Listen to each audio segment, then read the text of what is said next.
Talks on gun reform are edging forward in the Senate, but can they make it across the finish line? And will they make a difference if they do? Two especially horrific shootings last month in Buffalo, New York and Uvalde, Texas, have given new impetus to the push for gun reform. In Buffalo, 10 people were killed in a racist attack on a grocery store. In Uvalde, 19 children and 2 teachers were killed at Robb Elementary School. On Wednesday, an 11-year-old girl who had to play dead to survive the Uvalde attack, Mia Cirillo, testified by video to a Capitol Hill hearing. We went to go hide behind my teacher's desk, and then he shot the little window. The previous day, the actor Matthew McConaughey spoke from the White House briefing room.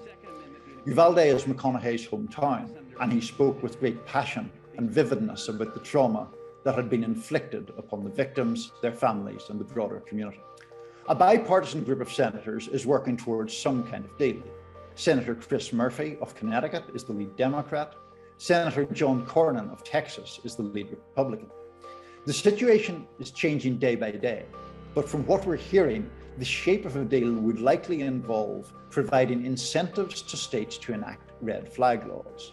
And it could also involve a change to regulations so that juvenile records can be accessed as part of background checks when young people go to buy guns. That's pretty modest by any stretch of the imagination. There are a lot of things that gun reform advocates want that aren't on the table, at least for now. There aren't going to be truly universal background checks. There isn't going to be a federal red flag law, and there certainly isn't going to be an assault weapons ban. But there's still a willingness on the part of those advocates to support this kind of more incremental deal. Why is that? Part of it is that it's something. For years, it has proven almost impossible to get any kind of meaningful gun reform legislation through Congress. Back in 2012 and early 2013, then President Obama made a push for gun reform in the wake of the horrendous Sandy Hook massacre. But that push failed. The argument among advocates is that they need to break the wall of opposition that has existed for so long.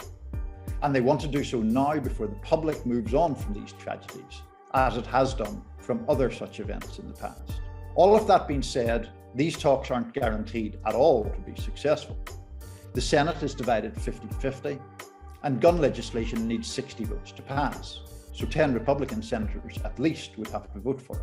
Right now, there are about a half dozen Republican senators involved in the talks. Among the majority of the GOP, there is still enormous resistance to gun reform laws, which conservatives worry would infringe upon Americans' Second Amendment rights and, they say, could perhaps not be effective. But when it comes to the more modest reforms, opinion polls show overwhelming majorities of the American public in support. So the question now is whether Congress will answer those calls for change.